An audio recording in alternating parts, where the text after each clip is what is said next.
சரி வரோம். டேய்ரா யாரு பிரிச்சா குறுக்க கோடு கிழிச்சா. ப்ரோ இப்படியே பண்ண நடந்தா வந்துருமா ப்ரோ? சாப்பிடுங்க. இல்ல பரவாயில்ல ப்ரோ, சும்மா சாப்பிடுங்க ப்ரோ. இல்ல பரவாயில்ல வைங்க ப்ரோ, சும்மா படிங்க ப்ரோ. சாப்பிடுங்க ப்ரோ. இப்படியே போனா வரும் ப்ரோ. அது எப்படா வரும்? நம்ம தான்டா போகணும். வரண்டா தம்பி.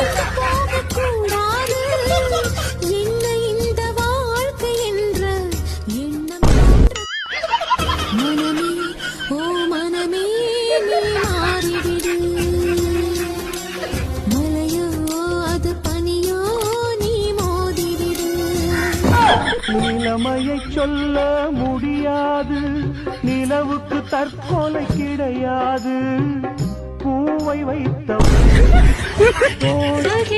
தண்ணியில உரசி விட்டேன் சந்த